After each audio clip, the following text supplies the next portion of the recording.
Selamat datang di channel Teman Tidur. Di channel ini seperti biasa, saya akan kembali lagi dengan membawakan sebuah kisah misteri yang tentunya semoga saja dapat menemani aktivitas kalian semua.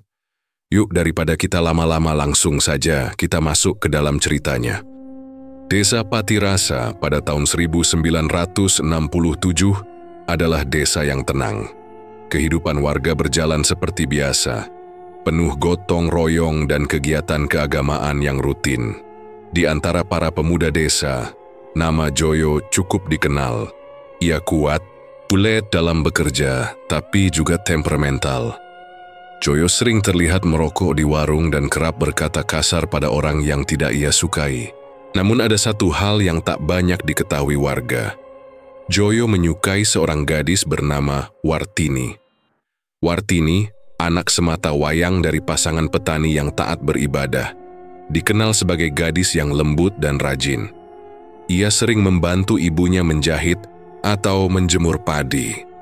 Banyak pemuda desa yang tertarik padanya, tapi Wartini lebih sering menjaga jarak. Salah satu dari sedikit orang yang dekat dengannya adalah Giman, pemuda dari dusun sebelah yang dikenal santun dan ahli mengaji. Joyo memendam rasa kepada Wartini sejak lama. Ia yakin bahwa dialah satu-satunya laki-laki yang pantas mendampingi Wartini. Meski sikapnya kasar, Joyo menganggap dirinya bisa menjadi suami yang baik. Ia pun memberanikan diri melamar Wartini. Dengan membawa beberapa sesajen dan sejumlah uang, ia datang ke rumah keluarga Wartini bersama dua orang kerabatnya. Namun harapan Joyo langsung hancur. Ayah Wartini menolak lamarannya dengan halus. Wartini sendiri tidak menyetujui lamaran itu. Alasannya jelas, Wartini tidak cocok dengan sifat Joyo yang sering meledak-ledak dan suka memaksa. Penolakan itu membuat Joyo murka. Ia merasa dihina, tapi kemarahannya tak berhenti sampai di situ. Beberapa minggu setelahnya, warga desa Patirasa mulai mendengar kabar bahwa Wartini akan dinikahkan dengan Giman. Ini memicu ledakan amarah dalam diri Joyo. Ia merasa dipermalukan. Ia yang lebih dulu menyatakan cinta, justru disalib oleh pemuda alim yang selama ini tak banyak bicara. Hari pernikahan, Wartini dan Giman digelar dengan sederhana. Acara dilaksanakan di halaman rumah keluarga Wartini, dengan undangan dari warga desa dan beberapa kiai. Semua berjalan lancar hingga menjelang tengah hari. Saat penghulu sedang membacakan doa, dari kejauhan terdengar suara gaduh. Seorang pemuda datang dengan langkah cepat, mata melotot dan wajah merah padam. Joyo datang sambil membawa sebatang kayu. Beberapa warga langsung berdiri, mencoba menghentikannya. Tapi Joyo berteriak, "Kalian semua munafik, perempuan ini dulu, kutunggu bertahun-tahun malah dikasih ke orang yang cuma bisa baca doa." Penghulu berhenti membaca doa. Giman berdiri tenang mencoba mendekati Joyo tanpa emosi. "Joyo, ini bukan tempat untuk mengamuk. Kalau ada masalah kita bicarakan baik-baik." Namun Joyo tidak mendengar. Ia menunjuk Wartini yang duduk di samping Giman. "Kamu pilih dia karena dia alim ya? Karena aku kasar kamu buang aku begitu saja? Dengarkan aku baik-baik, Tin. Kalau kamu bukan milikku, maka kamu juga tidak akan hidup tenang dengan siapapun." Semua tamu tercengang. Wartini menunduk dan menangis. Ayahnya memeluknya dan mencoba menenangkan. Beberapa warga segera membawa Joyo menjauh, memaksanya pulang. Tapi sebelum pergi, Joyo sempat berteriak, "Kalian semua akan menyesal. Aku bersumpah atas nama leluhurku, kalian akan tahu akibatnya." Setelah kejadian itu, pesta pernikahan dilanjutkan dalam suasana canggung. Beberapa tamu memilih pulang lebih awal. Giman tetap tenang, meski dalam hati ia khawatir akan ancaman Joyo. Wartini terlihat murung selama acara, merasa takut dan bersalah. Beberapa hari kemudian, Joyo tak lagi terlihat di desa. Banyak warga berspekulasi bahwa ia pergi merantau ke kota. Ada juga yang bilang ia ke gunung untuk bertapa. Tapi sebagian besar warga memilih diam, enggan membahas kejadian memalukan itu lagi. Giman dan Wartini memulai hidup baru dengan sederhana. Mereka menempati rumah kecil di pinggiran desa, hidup dari bertani dan membantu kegiatan keagamaan. Meski pernikahan mereka dimulai dengan insiden buruk, keduanya berusaha menjalani hari dengan ikhlas. Namun satu hal yang tak diketahui oleh pasangan muda itu, dendam Joyo belum padam. Di tempat yang jauh dari desa, Joyo menyimpan kemarahan yang terus membara. Ia merasa dunia telah menghina harga dirinya. Ia percaya bahwa kebahagiaan Giman dan Wartini adalah penghinaan atas dirinya. Dalam pikirannya, jika cinta tak bisa ia miliki, maka ia akan menghancurkan cinta itu sepenuhnya. Setelah kejadian di pernikahan Giman dan Wartini, sosok Joyo seakan lenyap dari desa Patirasa. Rumah kecilnya yang biasa ramai dengan suara marah dan dentuman pintu kini sunyi. Beberapa tetangga awalnya mengira Joyo pergi merantau karena malu. Namun minggu demi minggu berlalu, dan tak ada satupun kabar yang datang. Tak ada yang tahu pasti kemana perginya Joyo. Warga mulai tenang, namun ketenangan itu tidak bertahan lama. Di bulan kedua setelah kepergian Joyo, hal-hal aneh mulai terjadi. Awalnya, seekor kambing milik Pak Sastro ditemukan mati di kandangnya, dengan mata terbuka lebar dan lidah terjulur. Tak ada luka, tapi darah menetes dari telinganya. Keesokan harinya, pimin ayam-ayam milik Bu Karti ditemukan dalam kondisi serupa. Tidak ada jejak pencuri, dan pagar kandang tidak rusak. Warga menganggapnya sebagai serangan binatang liar, meski tak satu pun jejak kaki ditemukan di sekitar kandang. Lalu, mimpi buruk mulai menyebar. Beberapa warga, terutama yang hadir dalam acara pernikahan Giman dan Wartini, mengeluh mengalami mimpi yang sama. Dalam mimpi itu, mereka melihat sosok bayangan hitam berdiri di ujung jalan desa, menatap mereka diam-diam dengan mata merah menyala. Dalam mimpi itu, bayangan itu tidak berkata apa-apa, hanya menatap, namun membuat tubuh terasa berat dan sulit bangun tidur. Beberapa orang tua mulai curiga. Salah satu di antaranya adalah Pak Den, orang tua yang dihormati di kampung. Ia berkata bahwa ini bukan kejadian biasa.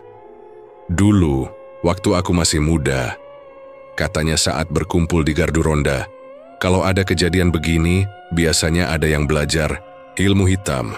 Namun tidak semua orang percaya. Sebagian warga menganggap itu hanya kebetulan. Namun, keraguan mulai muncul saat salah satu anak kecil di desa, Darto, ditemukan kejang-kejang tanpa sebab jelas. Tubuhnya panas dingin, dan saat ditanya ia hanya menangis sambil menyebut kata, gelap, gelap, mata merah. Giman, yang kini menjadi salah satu tokoh agama muda di desa, mencoba menenangkan warga. Ia menyarankan agar warga memperbanyak ibadah dan tidak terlalu takut. Tapi jauh di dalam hatinya, Giman mulai merasa bahwa kejadian ini ada hubungannya dengan Joyo. Ia memang tidak punya bukti, tapi firasatnya kuat. Beberapa orang mulai menyelidiki kemana Joyo pergi. Salah satu pemuda, Desa Rejo, yang pernah menjadi teman sepermainan Joyo, mengaku mendengar kabar bahwa Joyo terlihat di perbatasan hutan timur. Hutan itu dikenal angker dan jarang dimasuki orang. Dahulu di sana pernah tinggal seorang dukun tua bernama Mbah Sarmin. Orang-orang mengatakan Mbah Sarmin bisa memanggil arwah dan membuat perjanjian dengan makhluk halus. Namun Mbah Sarmin sudah meninggal puluhan tahun lalu, dan tempat itu tak pernah didatangi lagi. Rejo bersikeras bahwa ia melihat Joyo malam-malam di dekat batas hutan, mengenakan pakaian hitam dan membawa bungkusan. Tapi saat dikejar, sosok itu menghilang di balik semak. Cerita itu menyebar, dan sejak saat itu, warga mulai yakin bahwa Joyo tidak hanya pergi dari desa, tapi sedang mempelajari sesuatu yang gelap. Beberapa kejadian janggal lain terus bermunculan.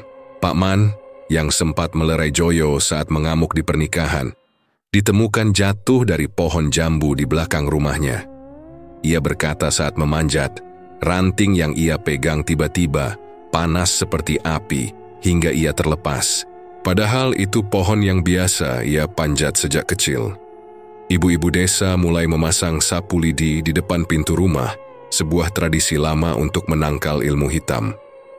Ada yang menggantungkan cabai merah dan bawang putih di depan jendela. Warga yang biasanya jarang beribadah mulai mendatangi pengajian. Semua mulai waspada. Giman semakin yakin bahwa semua ini bukan kebetulan. Suatu malam, ia berbicara dengan Wartini. "Tin," katanya pelan, "kamu ingat kata-kata Joyo waktu itu?" Wartini mengangguk, wajahnya pucat. "Aku rasa dia benar-benar melakukannya. Dia belajar sesuatu yang tidak seharusnya." Wartini menggenggam tangan suaminya erat-erat. "Kalau memang begitu, kita harus tetap sabar. Jangan ikut emosi.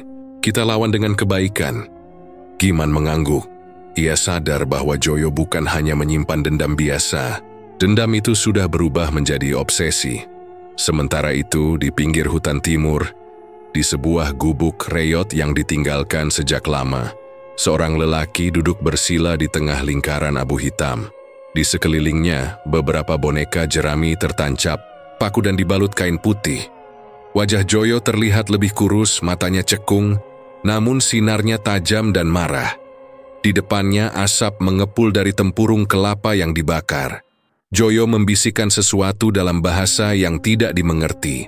Di sampingnya ada gulungan kertas dengan simbol-simbol asing. Warisan dari dukun tua yang konon pernah tinggal di sana. "Giman, Wartini, kalian akan kubuat menderita perlahan. Aku akan buat kalian tahu rasanya kehilangan seperti aku kehilangan." Langit, malam mendung, angin bertiup kencang melewati pepohonan. Gubuk tua itu kembali sunyi. Namun dari kejauhan, terdengar suara lolongan aneh, seolah berasal dari sesuatu yang bukan manusia. Beberapa bulan setelah keanehan mulai menghantui desa Patirasa, keadaan di rumah Giman perlahan berubah.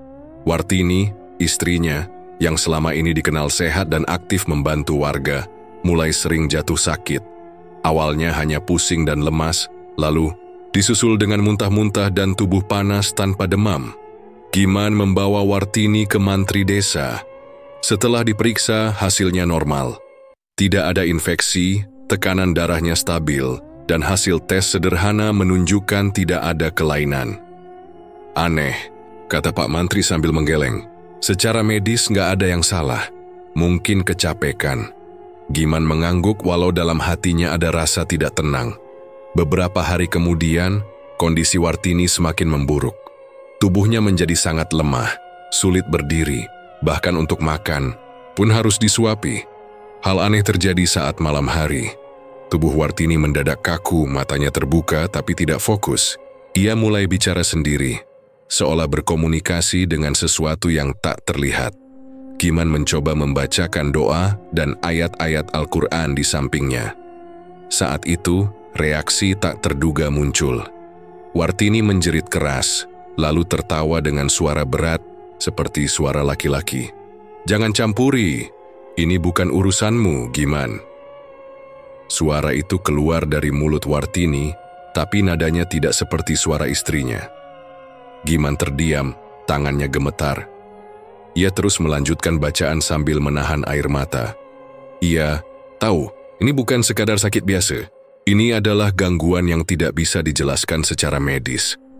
Keesokan harinya, Giman memanggil seorang ustaz dari desa sebelah bernama Ustaz Saiful. Orang itu dikenal suka membantu warga menghadapi gangguan gaib. Setelah mendengar cerita Giman, Ustaz Saiful datang membawa peralatan ruqyah. Saat proses ruqyah dimulai, reaksi Wartini sangat keras. Tubuhnya kejang-kejang dan suara berat itu kembali terdengar. Ustaz Saiful tetap tenang. Ia membaca ayat-ayat perlindungan dengan lantang, sementara Giman memegang tangan istrinya yang gemetar. Butuh waktu hampir 1 jam sampai Wartini kembali, tenang dan pingsan. Setelahnya Ustaz Saiful duduk dan menghela napas panjang. "Ini gangguan kiriman," katanya. "Bukan jin yang lewat atau iseng. Ini dikirim dengan niat menyakiti." Giman menatap lantai, hatinya panas. Ia sudah menduga bahwa ini ada hubungannya dengan Joyo, tapi ia tetap tidak bisa menyebut nama itu tanpa bukti. "Lalu, apa yang harus saya lakukan, Ustaz?" tanyanya pelan. "Perkuat ibadah, jaga salat, banyak berzikir. Jangan tinggalkan Al-Quran." Gangguan seperti ini tidak bisa dihadapi dengan emosi. Harus dilawan dengan keimanan, jawab Ustaz Saiful. Giman mengangguk. Sejak hari itu, suasana rumahnya berubah. Ia tidak lagi membiarkan waktu malam berlalu tanpa zikir. Ia membaca Al-Quran setiap habis maghrib dan subuh. Setiap malam, ia menyiram air doa di sekitar rumah dan meletakkan garam di 4 sudut kamar. Semua dilakukan dengan penuh keyakinan, namun serangan itu tidak berhenti. Terkadang Wartini bisa tiba-tiba kerasukan saat tengah malam. Kadang saat siang bolong, ia mendadak pingsan saat sedang duduk di teras. Giman mulai mencatat semua waktu kejadian. Ia melihat bahwa serangan paling parah sering terjadi saat malam Jumat dan malam Selasa Kliwon. Ia merasa itu bukan kebetulan. Suatu hari, Giman menemukan benda aneh di halaman rumah. Sebuah bungkusan kain hitam kecil, berisi rambut, paku kecil, dan kertas bertuliskan huruf-huruf aneh. Ia langsung membungkus benda itu dan menyerahkannya pada Ustaz Saiful. Setelah dibakar dan dibacakan doa, Ustaz itu membenarkan bahwa benda itu adalah media santet. Ini sudah termasuk niat membunuh secara perlahan, ujar Ustaz Saiful. Orang yang mengirim ini bukan orang biasa. Ia belajar dari jalur gelap yang tidak main-main. Giman tidak mengatakan apa-apa. Tapi malam itu ia sujud lebih lama dari biasanya. Ia menangis dalam doa, bukan karena takut, tapi karena sedih melihat penderitaan istrinya. Ia juga bertekad tidak akan membalas dengan cara yang sama. Ia tidak akan menempuh jalur kegelapan. Ia akan bertahan dengan iman. Beberapa minggu setelah itu, kondisi Wartini perlahan membaik. Gangguan masih datang, tapi tidak sekuat sebelumnya. Ustaz Saiful rutin datang setiap pekan, dan warga sekitar mulai ikut membantu, dengan ikut mendoakan, bahkan menjaga rumah Giman bergantian. Desa Patirasa mulai berubah. Ketakutan yang dulu menyelimuti, kini mulai berganti dengan semangat untuk melawan kegelapan secara bersama. Giman merasa beban itu tidak ia pikul sendirian. Namun di balik itu semua, Giman tahu musuhnya belum berhenti. Orang yang mengirim gangguan itu masih hidup, masih mengintai, dan masih menyimpan dendam lama yang belum padam. Setelah bertahun-tahun menghilang, Joyo akhirnya kembali ke desa Patirasa. Tapi tidak ada yang mengenali wajahnya. Penampilannya telah berubah drastis. Wajahnya dipenuhi kerutan lebih dari usianya. Kulitnya pucat, dan matanya selalu merah seperti tak pernah tidur. Dia kini dipanggil Mbah Jo oleh para pengikut mudanya. Ia tak tinggal di tengah desa, melainkan di sebuah rumah tua di pinggir hutan sebelah timur, bekas rumah seorang dukun yang mati tidak wajar puluhan tahun lalu. Rumah itu dulu dibiarkan kosong, tapi sekarang dipenuhi aktivitas mencurigakan setiap malam. Lampu padam, tapi suara bisikan dan aroma dupa menyebar hingga ke pematang sawah, yang membuat warga terkejut. Mbah Jo tidak sendiri. Ia datang bersama 3 anak muda yang tak dikenal. Mereka tidak ramah dan jarang menyapa. Warga curiga mereka bukan orang asli Patirasa. Ketiganya selalu berpakaian hitam, sering terlihat keluar malam, dan membawa kantong-kantong kecil dari kulit hewan. Mereka menuruti semua perintah Mbah Jo dan memanggilnya guru. Awalnya, warga hanya membicarakan mereka di warung kopi atau saat kumpul di pos ronda. Tapi lambat laun, isu lain menyebar. Beberapa warga mendadak jadi kaya. Lahan tandus milik Pak Warno mendadak menghasilkan panen luar biasa. Ikan di kolam Bu Sarti bertambah 2 kali lipat tanpa diberi pakan tambahan. Anak dari Pak Soleh yang dulunya dungu, tiba-tiba jadi pandai dan bisa berhitung cepat. Setelah ditelusuri, semua perubahan itu berawal setelah mereka diam-diam mendatangi rumah Mbah Jo. Desa mulai resah. Sebagian warga percaya bahwa Mbah Jo telah membawa ilmu yang bisa memberi keuntungan bagi siapa saja yang mengikuti ajarannya. Ia tak berbicara banyak soal agama, tapi sering mengatakan bahwa hidup ini bisa dikendalikan, asal tahu cara menekuk alam. Rezeki itu bisa dipanggil, katanya, suatu malam kepada beberapa warga. asal tahu jalurnya. Tidak usah tunggu takdir. Takdir itu bisa dibentuk. Kalimat itu terdengar menarik bagi mereka yang selama ini merasa hidupnya tidak berubah. Sebagian warga yang kecewa dengan keadaan ekonomi mulai berdatangan ke rumah Mbah Jo secara diam-diam. Mereka membawa sesajen, kemenyan, atau hewan kecil sebagai bentuk tumbal ringan. Mbah Jo mengajari mereka mantra-mantra pendek dan memberi mereka pelet atau jimat untuk disimpan di bawah bantal. Beberapa dari mereka mulai mendapatkan apa yang mereka inginkan. Dagangan laku, sakit sembuh, dan pelanggan datang lebih banyak. Namun tidak semua warga tergoda. Giman yang kini semakin dihormati karena kesabarannya menghadapi gangguan aneh pada istrinya, mengingatkan warga untuk berhati-hati. Ia mengajak para tetangga tetap mendekatkan diri pada Tuhan dan tidak tergiur jalan pintas. Mereka yang menerima sesuatu dengan cepat akan membayar sesuatu yang lebih besar di belakang, kata Giman pada pengajian malam Jumat. Tapi peringatan itu tidak cukup kuat untuk menghentikan orang-orang yang sudah merasa hasilnya nyata. Bahkan beberapa orang yang dulu rajin ikut pengajian mulai jarang terlihat. Mereka mengganti malam ibadah dengan berkumpul di rumah Mbah Jo. Di dalam rumah itu, Mbah Jo memperkenalkan ajaran sesat yang ia sebut sebagai ilmu leluhur gelap, sebuah jalan untuk membebaskan manusia dari batas-batas kehidupan biasa. Ia menanamkan kebencian terhadap orang-orang yang dianggap munafik, salah satunya Giman. Giman adalah orang munafik, ujar Mbah Jo kepada murid-muridnya. Wajahnya tampak suci, tapi dia telah merebut hidupku. Ia yang membuat hidupku terputus dari cinta dan martabat. Kata-kata itu bukan sekadar pernyataan. Iwisya mulai mengajarkan cara-cara untuk melemahkan Giman secara gaib. Bukan lagi melalui Wartini, tapi melalui lingkungannya. Ia ingin warga menjauhi Giman agar tokoh itu terisolasi. Mbah Jo paham, membunuh Giman secara fisik hanya akan membuatnya tampak sebagai korban. Tapi jika bisa menjatuhkan wibawanya, Giman akan hilang perlahan dari dalam. Sebagian warga memang mulai menjauh. Mereka tidak lagi datang ke rumah Giman. Ada yang takut, ada juga yang bingung, tapi tidak sedikit yang tahu bahwa mereka sedang diperangkap. Beberapa malam kemudian, Giman mendapati halaman rumahnya dipenuhi bulu ayam hitam dan darah segar. Di pintu, ada boneka jerami yang ditusuk paku panjang. Wartini langsung muntah saat melihatnya. Giman tahu, ini bukan sekadar ancaman. Ini adalah bagian dari rencana besar Mbah Jo.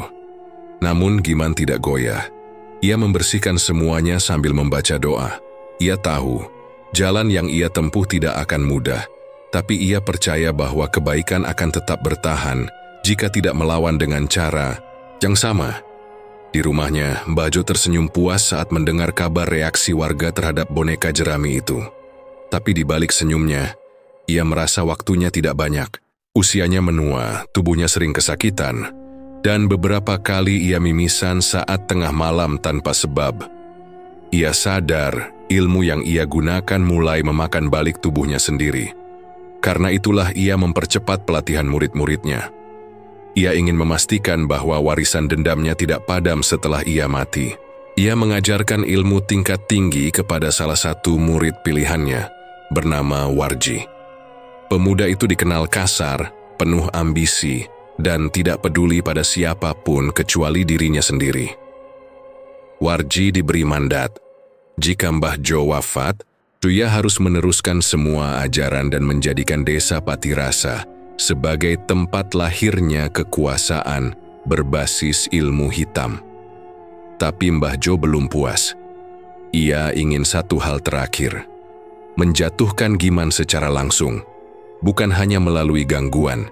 Ia ingin melihat Giman menderita di hadapannya sebelum ajal menjemputnya. Dan untuk itu, ia bersiap memanggil kekuatan paling berbahaya yang pernah diajarkan oleh gurunya di hutan. Pada malam yang gelap, saat angin mulai bertiup kencang di desa Patirasa, Giman dan Wartini merasakan kebahagiaan yang luar biasa. Mereka baru saja dikaruniai anak pertama, seorang bayi laki-laki yang sehat dan tampak sempurna. Mereka menamai anak mereka Ahmad. sebuah nama yang penuh doa dan harapan, agar ia tumbuh menjadi pemuda yang saleh seperti ayahnya. Namun kebahagiaan itu segera berubah menjadi kengerian yang tak terduga. Saat bayinya lahir, langit yang biasanya cerah tiba-tiba gelap seolah diselimuti awan hitam tebal. Suara lolongan aneh terdengar dari dalam hutan, entah dari mana asalnya.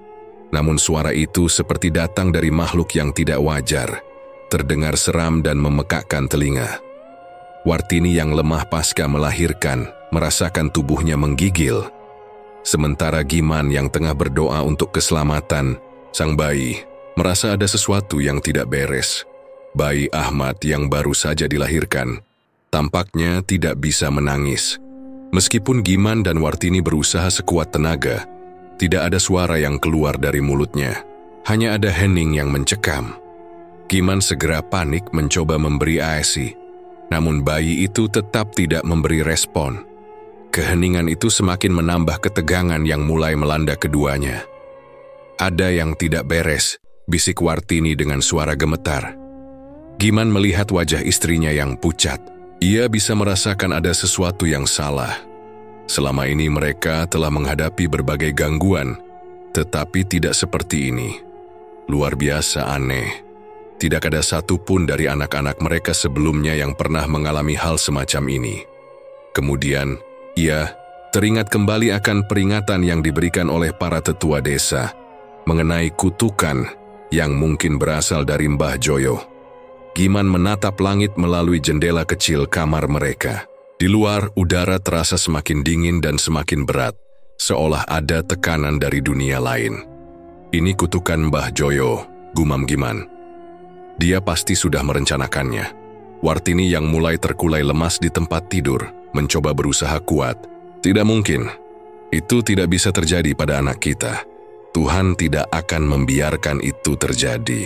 Namun meskipun kata-kata itu menguatkan hatinya, Giman merasa semakin khawatir. Ia merasa kutukan itu sudah menyasar keturunannya. Tidak ada alasan lain mengapa bayi mereka tidak bisa menangis. Giman mengingat kata-kata Mbah Jo yang pernah ia cuma dengar, bahwa kutukan tidak hanya menyerang seseorang, tapi bisa juga menular kepada keturunannya. Mbah Jo memang selalu menaruh dendam pada keluarganya, dan kini kutukan itu datang dengan cara yang lebih mengerikan. Giman langsung mengangkat bayi Ahmad dengan hati-hati, berusaha menenangkan hatinya.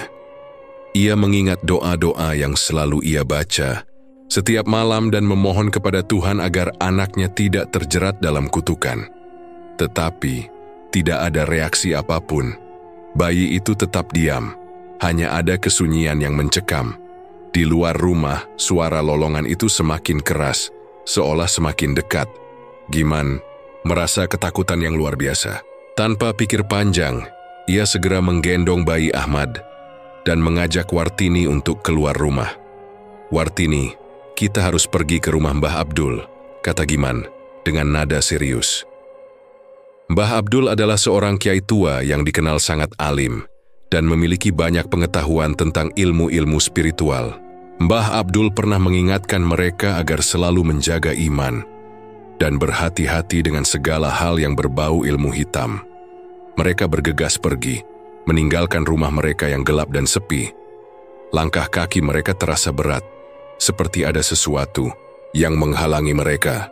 Ketika mereka melewati jalan setapak yang menuju rumah Mbah Abdul, suasana semakin mencekam. Hujan mulai turun dengan deras dan suara petir terdengar menggelegar, menambah ketegangan yang sudah memuncak. Setibanya di rumah Mbah Abdul, Giman segera mengetuk pintu dengan cepat. Mbah Abdul, yang sebelumnya tampak sedang beristirahat, keluar dari dalam rumah dengan wajah yang sangat serius. "Ada apa, Giman?" tanya Mbah Abdul, sambil menatap bayi yang terbungkus kain di pelukan Giman. Giman tidak bisa lagi menahan kegelisahannya. Ia menjelaskan semua yang telah terjadi malam itu. Dari kelahiran bayi Ahmad yang tak bisa menangis, hingga suara aneh yang datang dari hutan. Mbah Abdul mendengarkan dengan seksama, kemudian mengangguk pelan.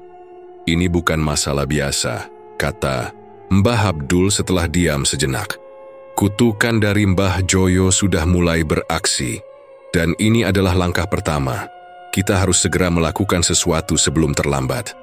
Mbah Abdul membawa mereka ke ruang dalam rumahnya, yang penuh dengan buku-buku, kuno dan alat-alat pengobatan. Ia menyalakan beberapa lilin dan memulai ritual doa panjang untuk mengusir kutukan tersebut. Giman dan Wartini hanya bisa menunggu dengan cemas, sambil terus berdoa dalam hati. Mereka tidak tahu apakah anak mereka akan selamat atau justru menjadi korban dari kekuatan jahat yang sudah lama membayangi mereka. Ketika Mbah Abdul selesai membaca doa-doa panjang, ia menghela napas dan memandang Giman dan Wartini dengan wajah penuh penyesalan. "Ini tidak akan mudah," ujar Mbah Abdul. "Kutukan ini akan terus menghantui keluarga kalian, kecuali jika kalian bisa menghadapinya dengan penuh kesabaran dan keikhlasan. Jika tidak, anak kalian mungkin akan menjadi korban terakhir dari dendam yang tak berkesudahan ini." Kehidupan Giman dan Wartini seakan berada di ujung tanduk. Mereka kini menghadapi takdir yang lebih gelap dari yang pernah mereka bayangkan. Kutukan Joyo tidak hanya menghancurkan mereka, tapi juga mulai mengancam masa depan keturunan mereka. Mereka harus berjuang dengan segala kekuatan untuk melindungi anak mereka dari kejahatan yang terus menghantui. Giman menatap bayi Ahmad yang masih terdiam di pelukannya. Hatinya dipenuhi rasa takut, tetapi juga tekad yang kuat untuk bertahan. Ia tahu, pertempuran ini baru saja dimulai. Mereka harus siap menghadapi segala kemungkinan, meskipun itu berarti menghadapi masa depan yang tidak pasti. Setelah peristiwa malam kelahiran Ahmad, ketegangan semakin meningkat di desa Patirasa.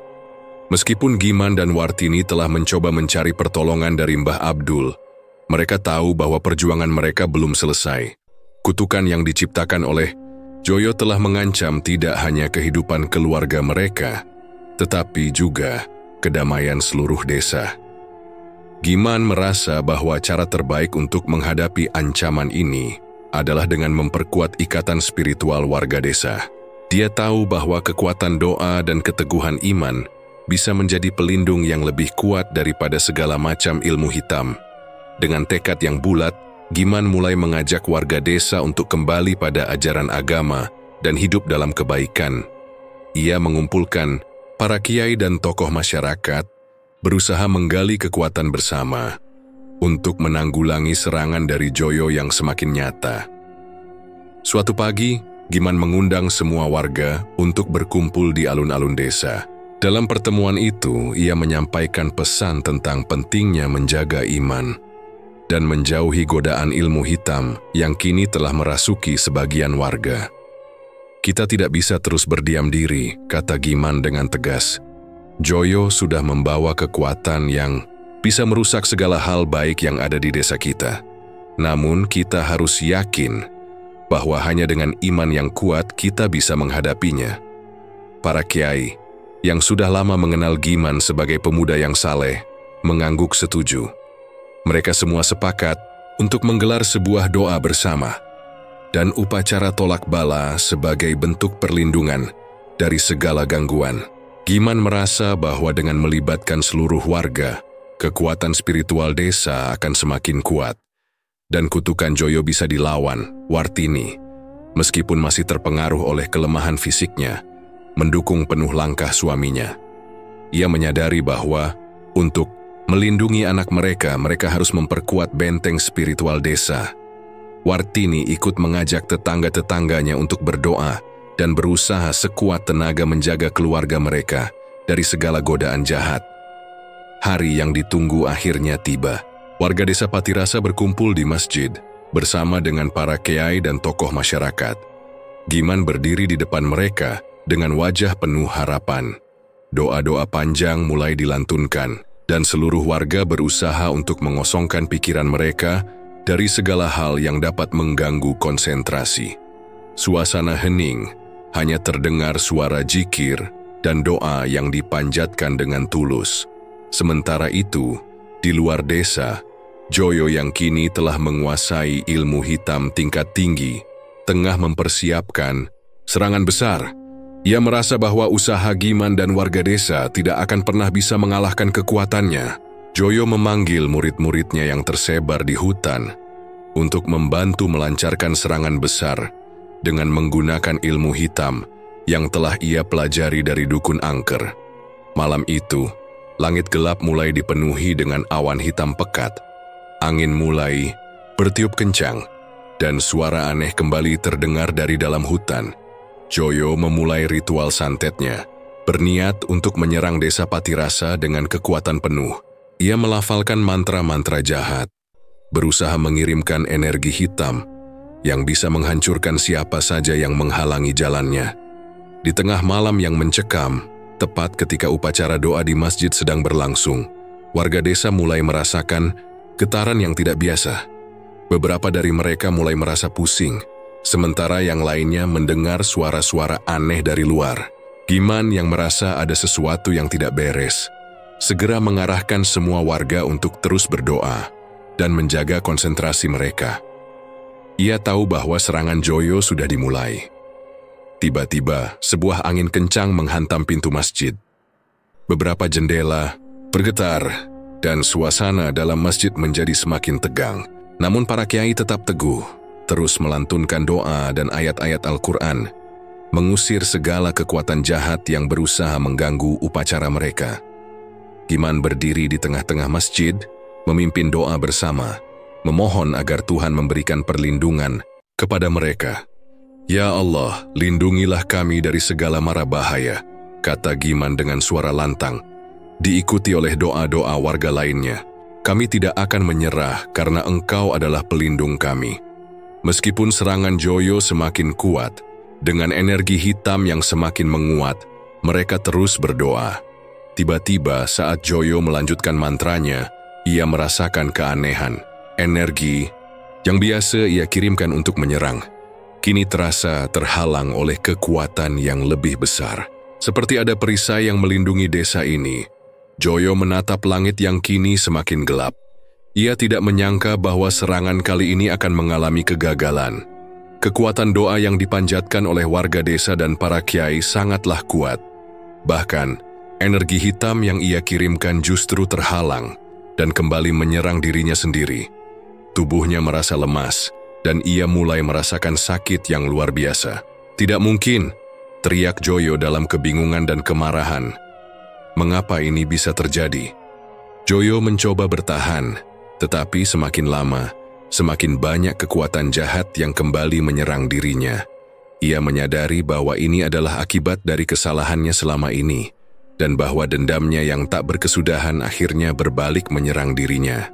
Ilmu hitam yang selama ini ia banggakan ternyata tak mampu mengalahkan kekuatan doa dan ketulusan hati. Sementara itu, di dalam masjid, doa-doa terus mengalir dengan lancar. Suasana yang awalnya tegang kini mulai mereda. Warga merasa damai, dan anak-anak yang tadinya takut kini bisa tidur dengan nyenyak. Giman yang terus memimpin doa merasa bahwa perjuangan mereka telah membuahkan hasil. Mereka berhasil mengusir kekuatan jahat yang selama ini mengancam desa. Akhirnya, setelah beberapa jam, angin yang kencang berhenti, dan langit yang tadinya gelap perlahan mulai cerah kembali.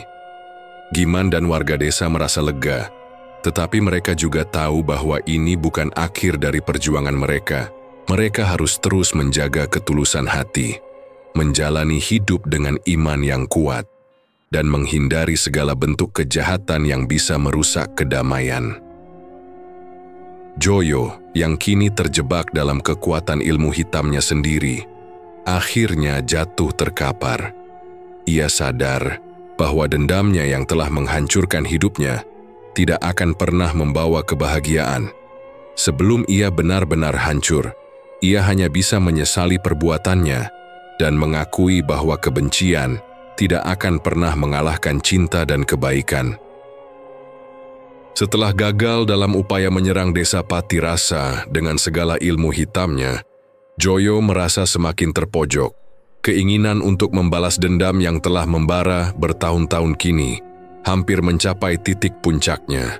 Meskipun ia telah kehilangan sebagian besar kekuatannya, dendamnya terhadap Giman dan Wartini yang telah merusak hidupnya masih menyala dengan api yang tak pernah padam. Di sebuah gubuk tua yang terletak jauh di hutan, jauh dari keramaian desa, Joyo duduk dengan termenung. Selama bertahun-tahun ia telah mengumpulkan pengetahuan tentang ilmu hitam. Tapi ada satu ilmu yang selalu ia anggap paling ampuh, yaitu ilmu balik arwah. Ilmu ini dipercaya bisa memanggil arwah dari alam gaib dan mengendalikannya untuk membalas dendam terhadap musuh. Namun, ada satu hal yang sangat berbahaya dalam ilmu ini. Jika ritualnya gagal, maka arwah yang dipanggil akan menyerang pengirimnya sendiri. Joyo merasa saatnya telah tiba untuk menggunakan ilmu pamungkas ini. Dalam pikirannya, ia percaya bahwa ini adalah satu-satunya cara untuk menghancurkan Giman dan keluarganya, yang telah melawan kekuatan gelapnya dengan doa dan ketulusan hati. Ia memutuskan untuk melakukan ritual tersebut di malam hari, dengan harapan mendapatkan kekuatan yang cukup untuk menghancurkan segalanya. Malam itu, langit tidak terlihat secerah biasanya. Awan gelap menyelimuti desa dan hutan, memberikan kesan yang menyeramkan.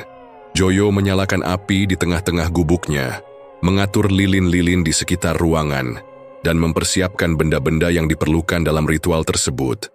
Dengan tangan gemetar, ia mencatat mantra yang harus diucapkan dan menyusun bahan-bahan untuk memanggil arwah. Ia tidak peduli dengan resiko besar yang ada. Hanya satu yang ada dalam pikirannya, balas dendam. Ini adalah kesempatan terakhirku, gumamnya pada diri sendiri menatap bahan-bahan ritual yang sudah siap. Aku tidak akan gagal lagi.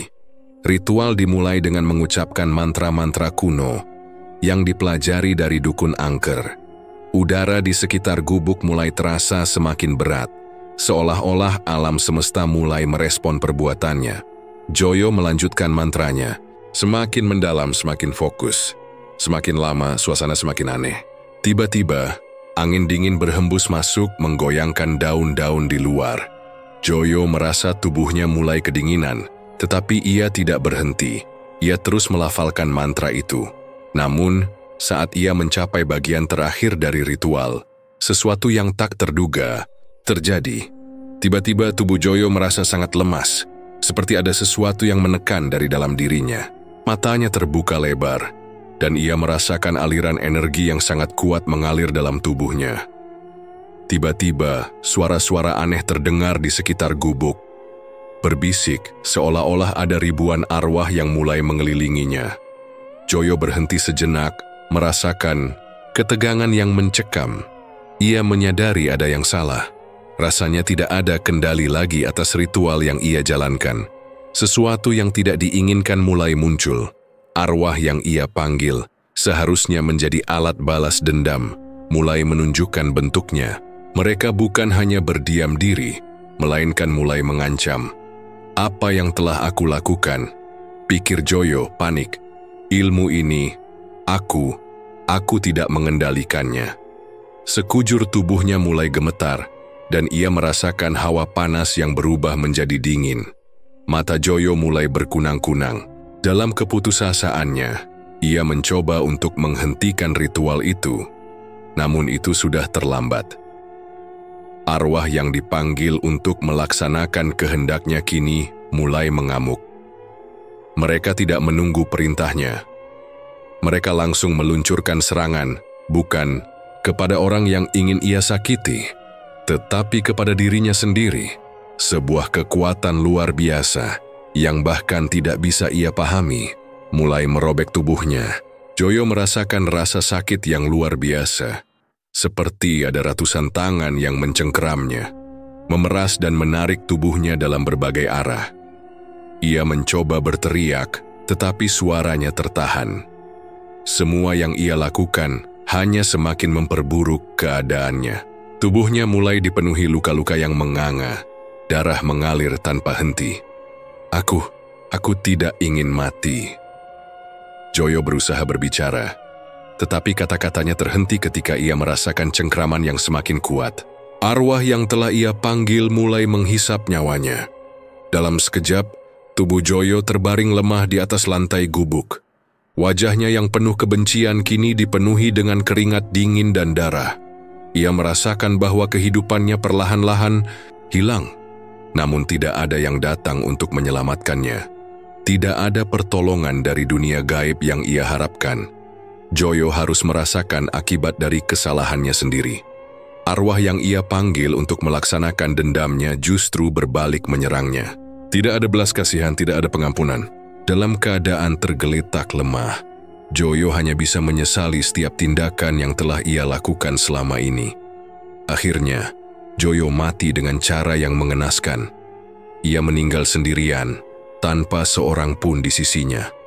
Tubuhnya yang hancur dan tercabik-cabik menjadi bukti dari betapa besar risikonya dalam menggunakan ilmu hitam untuk mencapai tujuannya. Tidak ada yang tahu kapan tepatnya ia meninggal, namun yang pasti, dia tidak mati dalam kemenangan seperti yang ia bayangkan. Desa Patirasa yang sempat dilanda ketakutan oleh ancaman Joyo kembali tenang. Giman dan Wartini bersama dengan warga desa lainnya merasa lega. Mereka tahu bahwa ancaman terbesar telah berlalu, dan meskipun mereka kehilangan banyak waktu untuk menghadapinya, mereka telah belajar bahwa kebencian dan dendam hanya akan membawa kehancuran.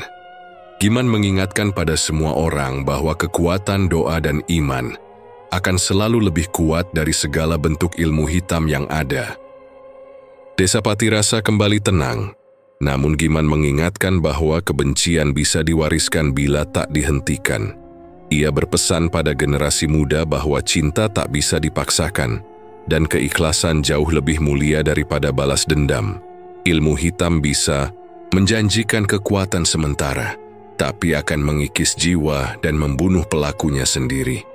Dendam hanya menumbuhkan kehancuran, sementara doa dan kesabaran adalah warisan terbaik untuk keturunan kita.